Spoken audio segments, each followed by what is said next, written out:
ಇನ್ನು ಈ ಸಾರಿಗೆ ಮುಷ್ಕರಕ್ಕೆ ಸಂಬಂಧಪಟ್ಟಂತೆ ಬೇಡಿಕೆ ಈಡೇರುವವರೆಗೂ ಮುಷ್ಕರದಿಂದ ಹಿಂದೆ ಸರಿಯೋದಿಲ್ಲ ಅಂತ ಟಿವಿ5 ಕನ್ನಡಕ್ಕೆ ಸಾರಿಗೆ ಒಕ್ಕೂಟಗಳ ಮುಖ್ಯಸ್ಥರು ಹೇಳಿಕೆ ಕೊಟ್ಟಿದ್ದಾರೆ. ಕೋರ್ಟ್ ಆದೇಶ ಏನು ಬಂತು, ಅದರಿಂದ ಕೆಲವೊಂದಿಷ್ಟು ಗೊಂದಲಗಳು ಉಂಟಾಗಿದೆ. ಕೋರ್ಟ್ ಆದೇಶ ಕೊಟ್ಟಿರುವಂತದ್ದು ಕೆಲವೊಂದಿಷ್ಟು ಗೊಂದಲಗಳಿಗೆ ಕಾರಣ ಆಗಿದೆ. ಅಧಿಕಾರಿಗಳು ಸಿಬ್ಬಂದಿ ಮೇಲೆ ಒತ್ತಡ ಕೂಡ ಹಾಕ್ತಾ ಇದ್ದಾರೆ. ಒತ್ತಡ ಹಾಕಿ ಕರ್ತವ್ಯಕ್ಕೆ ಕರೆದುಕೊಂಡು ಬರ್ತಾ ಇದ್ದಾರೆ. ಆದರೆ ನಮ್ಮ ಸಿಬ್ಬಂದಿಗಳು ಎಸ್ಮಾಗಳಿಗೆ ಭಯಗೊಂಡಿಲ್ಲ. ಎಸ್ಮಾ ಜಾರಿ ಮಾಡಿದ್ರು ಅದು ಇದು ಅಂತ ನಮ್ಮ ಸಿಬ್ಬಂದಿಗಳು ಅದಕ್ಕೆ ಭಯಪಟ್ಟಿಲ್ಲ. ರಾಜ್ಯ ಸರ್ಕಾರ ನಮ್ಮ ಬೇಡಿಕೆಗಳಿಗೆ ಸ್ಪಂದಿಸಬೇಕು. ಹುಬ್ಬಳ್ಳಿಯಲ್ಲಿ ಟಿವಿ5ಗೆ ಒಕ್ಕೂಟಗಳ ಮುಖ್ಯಸ್ಥರು ಹೇಳಿಕೆ ಕೊಟ್ಟಿದ್ದಾರೆ.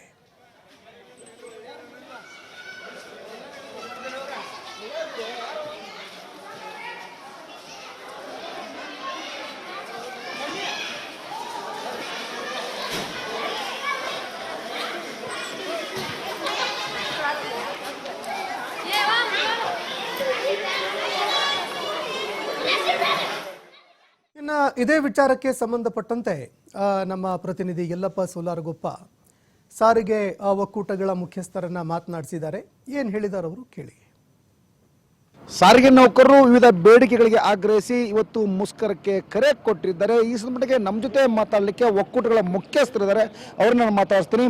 ಸರ್, ಬೆಳಗ್ಗೆಯಿಂದ ಹುಬ್ಬಳ್ಳಿಯಲ್ಲಿ ಕೆಲವೊಂದಿಷ್ಟು ಬಸ್ಸುಗಳು ರಸ್ತೆಗಳಿಲ್ಲ, ಇನ್ನೊಂದಿಷ್ಟು ಬಸ್ಸುಗಳು ಕಾರ್ಯಾಚರಣೆ ಮಾಡ್ತಿದ್ದೇವೆ. ಯಾವ ರೀತಿ ಇರುತ್ತೆ ತಮ್ಮ ಹೋರಾಟ? ಸರ್, ನಮ್ದು ಈಗಾಗಲೇ ಹೋರಾಟ ಇವತ್ತಿನ ಬೆಳಗಿಂದ ಪ್ರಾರಂಭ ಆಗಿದೆ. ಕೆಲವು ಜನರಿಗೆ ಇವತ್ತು ಕನ್ಫ್ಯೂಸ್ ಆಗಿದೆ. ಗೊಂದಲ ಅಂತಂದ್ರೆ ಏನು ನಿನ್ನೆ ಕೋರ್ಟ್ ಆದೇಶ ಆಯಿತು, ಆ ಕೋರ್ಟ್ ಆದೇಶ ಆಗಿದ್ದರಿಂದ ಮುಷ್ಕರ ಇವತ್ತು ಐತೋ ಇಲ್ಲ ಅಂತೇಳಿ ಅನುಮಾನದಿಂದ ಕೆಲವು ಜನ ಬಂದಾರ. ಇನ್ನು ಕೆಲವರಿನ ಸುಮಾರು 95% ಜನ ಮನೆಯಲ್ಲೇ ಉಳ್ಕೊಂಡ್ರ. ಯಾರೂ ಕೂಡ ಕಾರ್ಯಾಚರಣೆ ಮಾಡ್ತಾಯಿಲ್ಲ ಬಸ್ಗಳನ್ನು. ಕೆಲವು ಅಧಿಕಾರಿಗಳು ಅವ್ರನ್ನ ಫೋರ್ಸ್ ಮಾಡಿ ಮನೆಯಿಂದ ಕರೆಸ್ಕೊಂಡು ಅಲ್ಲಿ ಹೋದವ್ರನ್ನು ಕೂಡ ಇವ್ರ ಗಾಡಿ ಹೋದು, ಜೀಪ್ ಹೋದು, ಕಾರ್ ಹೋದು ಕರ್ಕೊಂಡ್ಬಂದು ಹತ್ತಿಸ್ತಾ ಇದ್ದಾರೆ. ಹಲವಾರು ಜನ ಬಂದರೂ ಕೂಡ ಮನೆಯಿಂದ ಬರ್ತಾ ಇಲ್ಲ. ಕೆಲವೊಬ್ಬರು ಎಲ್ಲೆಲ್ಲಿ ಒಂದೊಂದು ಗಾಡಿಗಳು ಅಂದರೆ ಸುಮಾರು 95% ಗಾಡಿಗಳು ಡಿಪೋದಲ್ಲಿನ ಅದಾವು, ಹೊರಗಡೆ ಬಂದಿಲ್ಲ. 5% ಗಾಡಿಗಳು ಇವರು ಒತ್ತಾಯದಿಂದ ಅಥವಾ ನೈಟ್ ಹಾಲ್ಟು ಇವತ್ತು ವಸ್ತಿ ಹೋದಂಥವ್ರು ಅವರು ಇವತ್ತು ವಾಪಸ್ ಬಂದಿದ್ದಾರೆ. ಆ ಗಾಡಿಗಳು ಬಂದಿದ್ದು ಮಾತ್ರ ಅವರು ಕೂಡ ಈಗ ನಿಲ್ಲಿಸಿಬಿಟ್ಟಿದ್ದಾರೆ. ವಸ್ತಿಯಿಂದ ಬಂದ ಮೇಲೆ ಅವ್ರು ಯಾರು ಕಾರ್ಯಾಚರಣೆ ಮಾಡ್ತಾ ಇಲ್ಲ. ಇದ್ದಿದ್ದನ್ನ ಈಗ ಎಲ್ಲಿವರೆಗೂ ಮುಷ್ಕರ ಸರ್ ತಮ್ಮದು? ಇದು ನಮ್ಮ ಬೇಡಿಕೆ ಈಡೇರುವವರೆಗಿನ ಮುಷ್ಕರ. ಏನು ಇವತ್ತು ನಿನ್ನೆ ಮುಖ್ಯಮಂತ್ರಿಗಳು ಕರೆದಿದ್ರು, ಮುಖ್ಯಮಂತ್ರಿಗಳು ಮಾತುಕತೆ ವಿಫಲ ಆಯಿತು.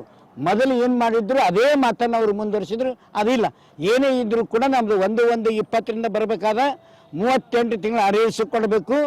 ಹಾಗೂ ಇವತ್ತು 1/1/24 ಏನು ಹೊಸ ವೇತನ ಪರಿಷ್ಕರಣೆ ಆಗಬೇಕಾಗೈತಿ. ಅದು ಕೂಡ ಆದರೆ ಮಾತ್ರ ನಾವು ಹಿಂತಕ್ಕೋತೀವಿ, ಇಲ್ಲದ್ರೆ ಹಿಂತಕ್ಕೊಳ್ಳೋದಿಲ್ಲ ಯಾವುದೇ ಕಾರಣಕ್ಕೂ.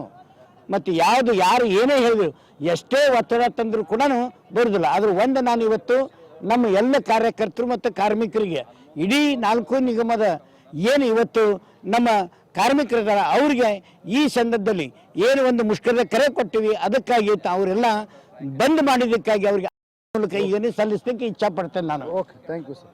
ಸರ್, ಕೆಲವೊಂದಿಷ್ಟು ಸಿಬ್ಬಂದಿಗಳು ಎಸ್ಮಾ ಕೆದರಿದ್ರ, ಇವತ್ತು ಕರ್ತವ್ಯಕ್ಕೆ ಹಾಜರಾಗಿದ್ದಾರೆ. ಇಲ್ಲ, ಯಾರು ಕಾರ್ಮಿಕರು ಕೂಡ ಎಸ್ಮಾಕ್ಕೆ ಎದುರಿಲ್ಲ. ಇದೇನು ಎಸ್ಮಾ ನಮ್ಮ ಸಾರಿಗೆ ಸಂಸ್ಥೆ ಇವತ್ತು ಹೊಸದಾಗಿ ಬಂದಿಲ್ಲ. ಅನೇಕ ವರ್ಷಗಳಿಂದಲೂ ಕೂಡ ಸಾರಿಗೆ ಸಂಸ್ಥೆಯಲ್ಲಿ ಎಸ್ಮಾ ಇದೆ.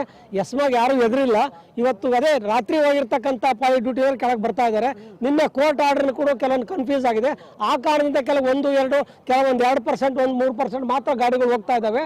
ಅವರು ಕೂಡ ಅವ್ರವ್ರ ಊರಿಗೆ ಹೋಗಿ ಆಲ್ಟ್ ಆಗ್ತವೆ. ಈ ಬೆಂಗಳೂರಿಂದ ಹುಬ್ಳಿ ಬಂದಿದೆ, ಅದು ಬೆಳಗಾಂಗೆ ಹೋಗ್ಬಿಟ್ಟು ಬೆಳಗಾಂನಲ್ಲಿ ಆಲ್ಟ್ ಆಗುತ್ತವೆ. ಅವ್ರ ಮುಂದೆ ಎಲ್ಲೂ ಚಲಾವಣೆ ಮಾಡೋದಿಲ್ಲ.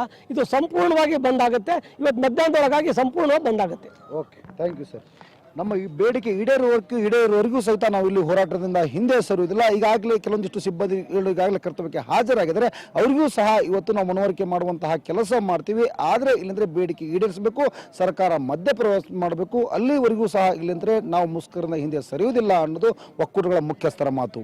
ಕ್ಯಾಮರಾ ಪರ್ಸನ್ ಜೊತೆ ಯಲ್ಲಪ್ಪ ಸೋಲಾರಗೊಪ್ಪ, ಟಿವಿ5 ಹುಬ್ಬಳ್ಳಿ.